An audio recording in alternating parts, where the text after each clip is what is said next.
We want to bring in Chris Stirewalt, our Fox News digital politics editor, Howie Kurtz, host of Media Buzz on Fox News, and Dr. Mark Siegel, a Fox News medical correspondent and NYU professor of medicine. Great to see you all. All right, so first of all, the question of whether it's happened before or whether this is an isolated incident. She was asked about that moments ago. Here is how she described her own history with what we saw on video yesterday. Watch. How often has this happened? Oh, I think really only twice that I can recall. You know, it is something that has occurred a few times over the course of my life, and, you know, I'm aware of it. I don't know. You tell me, Stirewalt, whether that had the ring of truth. Man, there is a reason Clintonian is an adjective, and this is some Clintonian business that's going down here.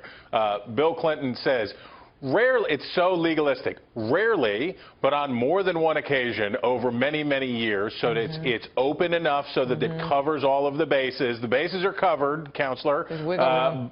But there's wiggle room at the end. So he says, oh, that one, I guess I forgot about that other time I passed out. I forgot about the other time I collapsed.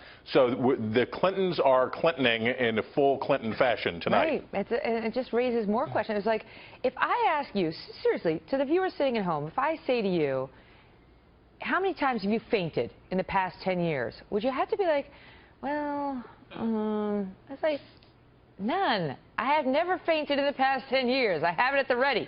I mean, you tell me whether she answered more questions or created more, Howie. Well, it really created more based on the fact that it's now the #1 story in the campaign. You know, Megan, I was anchoring yesterday when the news broke, and what was stunning was not that she has pneumonia. Lots of people get pneumonia.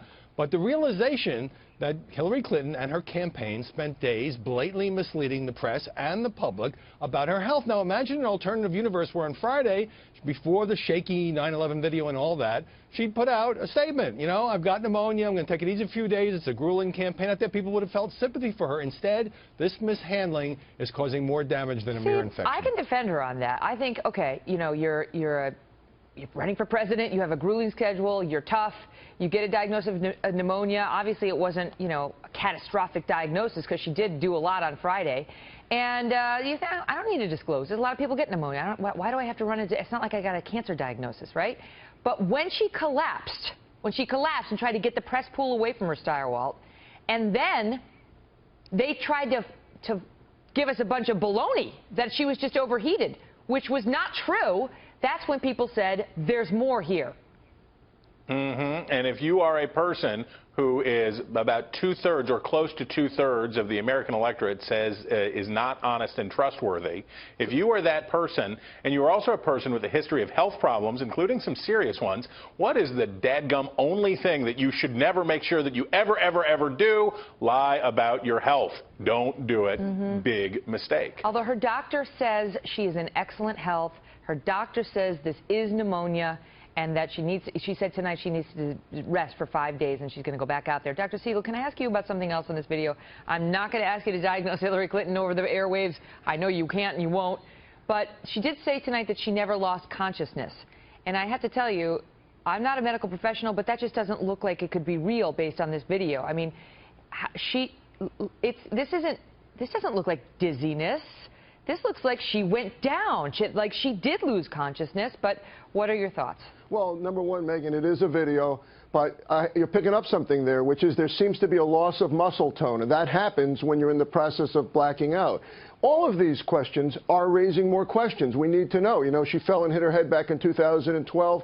After that, I'd like to see the neurological records. I would want to see the MRIs. The less information we have, the more we're going to be prone to speculating. Howie knows how that works in the media. If we don't have the facts, we speculate. We cannot make a diagnosis here, and no doctor should. But we've seen enough. By the way, pneumonia, Megan, I don't think it's such a minor thing. You know, you're given a diagnosis. If I diagnose somebody with pneumonia on a Friday, and pneumonia is usually a diagnosis made by a chest X-ray. You see a blotch there. An elderly person, if they had a fever, you know, Bill Clinton says she's dehydrated. Well, wait a minute. People don't walk around dehydrated. So if you get dehydrated enough from an infection to the point where you may black out or you have a fever, why would she be going to a memorial service? This is all questions. Well, I have another question for you on that, Dr. Siegel. If she has pneumonia, I know you can get either viral or bacterial, right?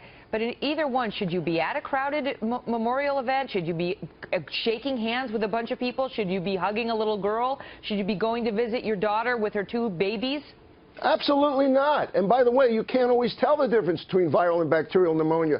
That's probably why Dr. Bardak put her on antibiotics. If she's coughing, if she had something on an x-ray, if she had a fever, she'd give her antibiotics just to make sure. You should be condemn her for being irresponsible, right, with the shaking of the hands. The question is whether we're being given the straight truth about what she's actually ailing from. Wait, I want to get this soundbite in about the transparency. This is how she's trying to spin it now to put it back on Trump. Can you listen? Watch. Donald Trump's doctor said he'd be the healthiest president in history. That's just not even serious. And I've released nearly 40 years of tax returns. He hasn't released one. This is a man with unknown numbers of partners and investors who says he's doing 120 foreign deals. The American people deserve to know what he's up to and what he is hiding. So if we weren't fast enough, I've talked to my staff. We take responsibility for that. But the information is out there. You can't say the same thing about Donald Trump. Howie?